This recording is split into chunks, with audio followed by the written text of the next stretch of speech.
Okay, so now we have poets with a purpose. If you've been reading our blurb, you were expecting 4 poets, but tonight we only get 2 with the purposeful poets. That is going to be Travis and Keoki. Welcome them to the stage. Now, I first heard Travis about 2.5 years ago at Main City, and I don't know, you must have been about 15 or 16 at that point? Something like that. Something like that. And I mean, the words coming out of his mouth and the control were amazing. So I haven't heard Keoki read, so I am looking forward to it. Poets with a Purpose. Hi, how you guys doing? Woo! Good? Alright, can we get like a really loud, like, tell me how you're feeling really quick before we start? Does that sound good? Oh yeah! Woo! Alright, I was about to ask again, but y'all did it. So that's what's Thank up. you.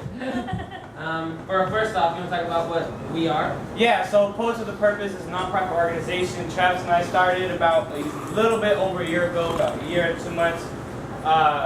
We are a traveling performance team for youth artists, rappers, poets, storytellers. We hold a writing circle every week. We have access for like some disadvantaged youth who can't get into studios, or like young people who aren't able to record their art or get access to some resources they might need. We supply them with that. We try to do workshops in local high schools, middle schools, and we hold art events in our community, as well as like all over King County. Or, yeah, that was about it. I thought I was going to jump in. No, it's okay. Yeah. So yeah, I'm Travis Thompson. That's Keoki Lau. we're from Seattle. So yeah, it was quite a drive up here, and like the air in the car was like a warm blanket, you know. So like we're hella tired because we took a nap on the way here. So if you guys could like keep us awake the whole time we're performing, that'd be really awesome. Yeah. Keep the energy up. Good idea. All right, you want to come on? Yes. Take it away. Oh, hey everyone. Hello. Yee! I remember your name.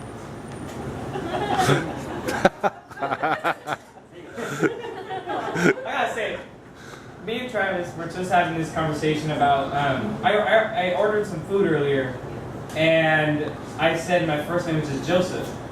And Travis and I had this long conversation about why I don't say Keoki, because like people just don't understand. They never say my name right, and like anytime I order food with like the name Keoki, they don't say my name when they hand it out. They're just like, your food's ready. They point at me. So thank you for saying my name. It's really cool. I appreciate it a lot, actually.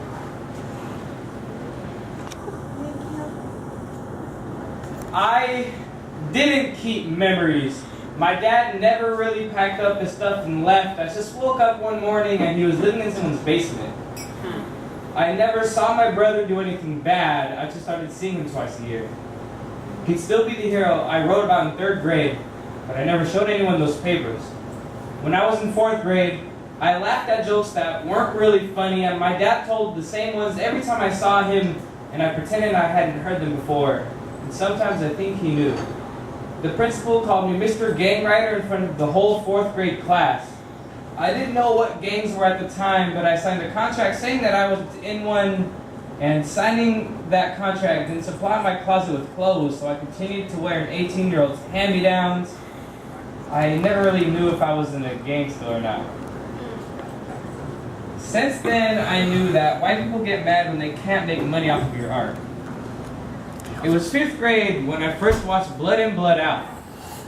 My best friend's families were all VLs. His dad was Filipino, but he thought he was Mexican until high school. It was the first time I seen anyone affected by the absence of a father, so I filled in the Venn diagram and became family. In 6th grade, my mom got a new job. She worked 12-hour graveyard shifts. I thought being home alone was a good thing after watching the movie, but the missed life lessons left the need to find home elsewhere. And I always enjoyed cooking dinner for myself anyway, and I never ate around the table. My uncle used to cook. He lived upstairs next to my brother when the house was still a home. I'd secretly hang out on the staircase, their closed doors opening my imagination. I measured myself growing up by the amount of time I spent in their rooms. And my uncle died right as I moved into middle school, and I didn't cry. In 7th grade, I moved upstairs into what I thought was full adulthood, and I stopped coming home. I began to see people look like the person I thought I was supposed to, and I was just called Mexican. I molded in the hands of strangers, my culture spilling through their fingers. In 8th grade, I fought over a girl I didn't know I was in a relationship with. I smoked weed, but never really knew what I needed to escape from. I listened to my teachers, but I never knew what anyone was saying, and in 8th grade, I wrote my first poem. I searched for my history in the textbooks, but found nothing but a picture of my queen and the word annexation in big, bolded red letters next to one small paragraph. I figured that's all it was worth. 9th grade. I can build a reputation now, but I can't structure my thoughts. I have to steal every meal I eat besides the school's free lunch. So even when I miss class because I'm sick, you can find me in the cafeteria eating my breakfast. 10th grade. I'm still stealing, but I'm so good now that I can take everything I don't need. I took a border studies class, and in Seattle's Young People Project workshop, I saw myself entangled in a spider's web, neighboring all the other frolickers. We knew exactly where we were. 11th grade, I found out my brother was in jail all those years, and he is still the person that pops into my head when we have to write a paper about our role models. I just don't let the strength of our brotherhood exist, even on paper. And attending an environmental leadership school has taught me 2 things. 1, monogamy is weird. 2, regular high school is a terrible, terrible place to be. For many, it's a jail just with less meals. 12th grade. Senioritis has hit me like a Tyson uppercut. Walking is not that important to me as it used to. Graduation is only a Kanye album. However, I'm going to be the first man in my family to do so. I have a 9 to 5, and I also got my first sunburn. I don't know really what has changed since I got out. People say I'm in my zone a lot more. But where the fuck else can I be? I don't know I don't matter to the world. Yes, and I am comfortable knowing that I don't need to. Thank you. Woo! Yeah.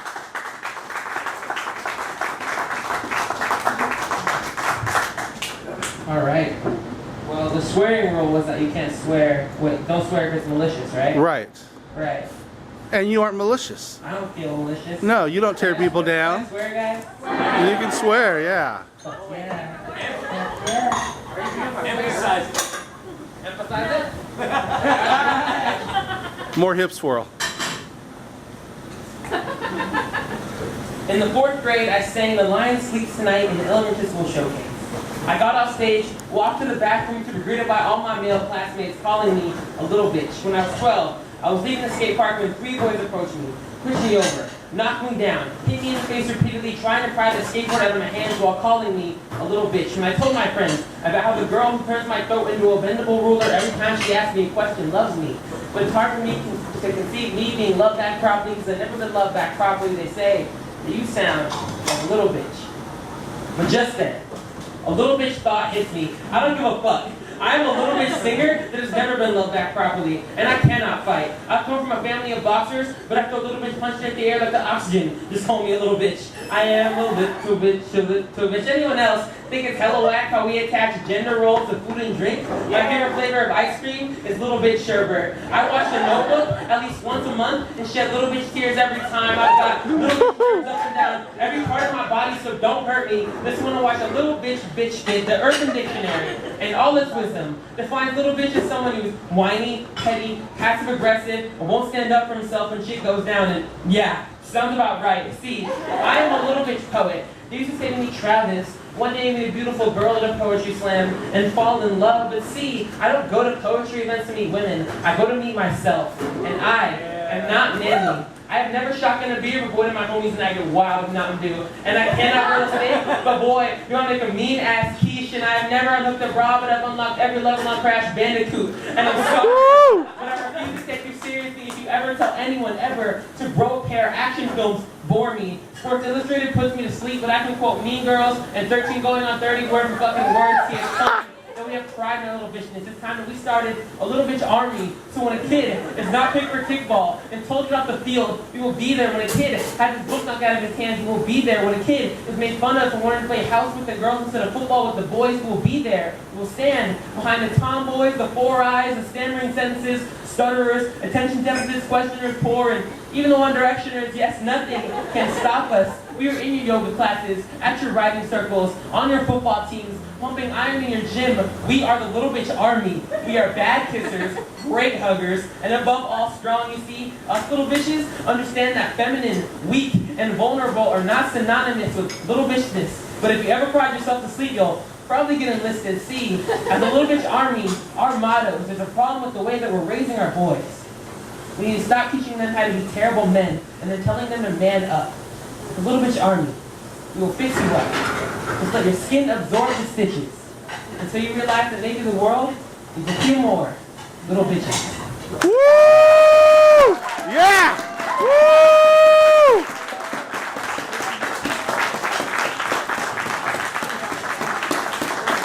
Yeah! So once again, thank you for having us here. This is our first time in Everett for anything.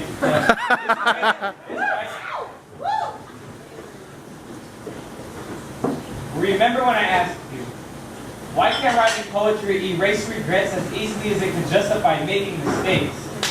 It's funny how that works. My expression is bittersweet sacrifice. I want to write 2,000 words freely rather than brag about my 2,000 plus community service hours. Now, is that a reason for me to hate myself?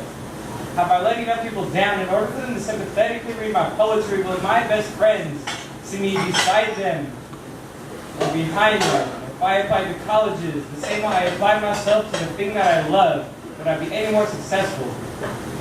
Does me not going make me any less of a man or less valuable as a friend? Would you still want to be around me long enough to see that I need you? Would I feel more accepted if I had scholarships and acceptance letters? See, I want to grasp my words firmly and get cramps in the palms of my hands the same way we do when we hold pencil for too long.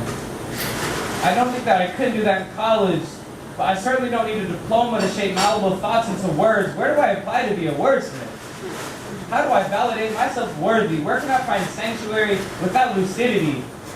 I found nirvana in never saying hello to you again. I found a temple swinging from a pencil eraser. Let's write so passionately tonight. That lead gets embedded in our fingertips so that when we shake hands, we literally cover up scars. My sorrow, it dug itself up.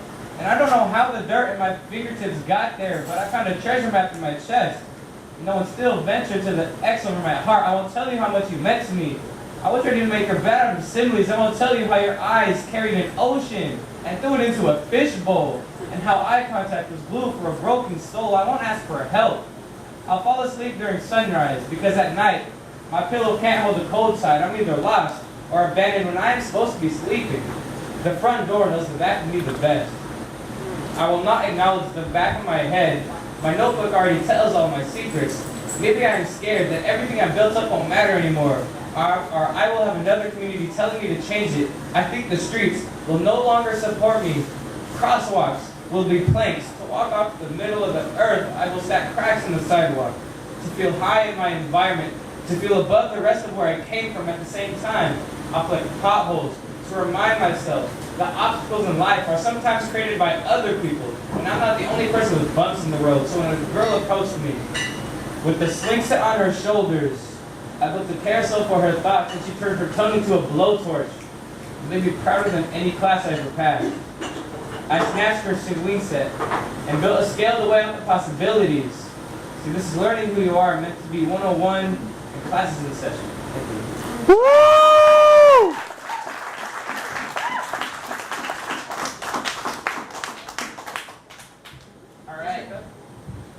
Not much yet. Wait, yeah. Alright, so I know I look 12 years old, but you guys should throw out some ages and what do you think I am? 14? Yeah. 18. 18? 14, 18? What is that?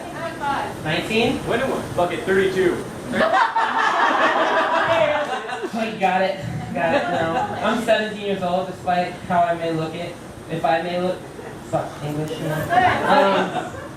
Well, This is a poem, like a letter to my 13-year-old self, because I feel like being 13 is hella awkward, you know? It is, right? You feel me? Yeah. So, this dog is so tight. What's the dog's name? Zippy. Zippy. Yeah. What? Exactly. What? That's what's up. Yeah, we're tight. Okay. 13-year-old self. Dear 13-year-old Travis, 7th grade sucks, right?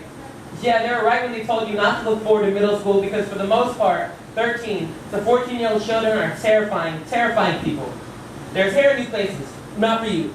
But you're scared in the idea of actually having hair in new places, but I mean, hey, girls have boobs now, but so do you. But I swear, someone someday will think you're beautiful and it won't be just your mom. The hallways are way bigger now. So is your list of insecurities. But don't worry, no one will take your lunch money because I'm pretty sure that hasn't happened to anyone your age in years. Travis, stand tall.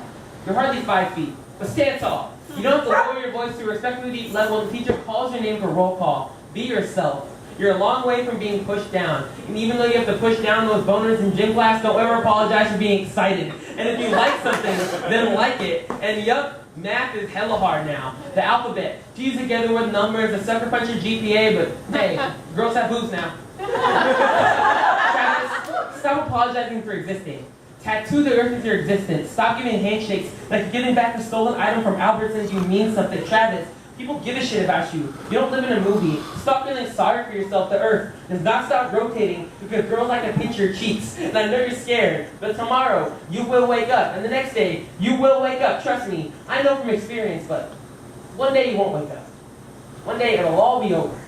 And do you want to look back on boring memories of smoking weed in your friend's bedroom? Or do you want to grab life by the boobs and jiggle the world like, hey, I was here? Because there's a road for snores and bores and sad sacks and cat stacks and forceful dad halfbacks, but take a left turn. Fuck the after-school special GPS and pedal to the floor. Salsa dance with sexy second period senoritas. Live to watch the Mariners take the World Series. Drink Kool-Aid out of fountains. To eat chicken pots high on Mars with Charlie Sheen. To do a stand-up comedy tour in nursing homes. Do you want to be an average Joe? No, you don't. I know that. So stop pushing the lunch table every day like a question so your presence is not a burden. Stop hiding under your knockoff North Face jacket because one day you wear a graduation cap with a humongous tassel and every string will represent a time when you feel good enough and you will flip it. Hang it from your car mirror so when you're going from point A to point B, you remember that maybe the road you're traveling isn't so lonely. And remember, your heart is on the stage and fuck them if they call you gay. When they ask you what you want to be when you grow up, you say, myself. And I know it sounds a little douchey, but hey, one day some girls will dig you for being fat because it makes them look deep. And curious is a career. There's a 6-figure salary and not caring what anyone thinks about you. And you're paid in Trident layers or Chuck E. Cheese tokens or maybe even dollar bills. It might not all make sense right now. It may never will. But you matter.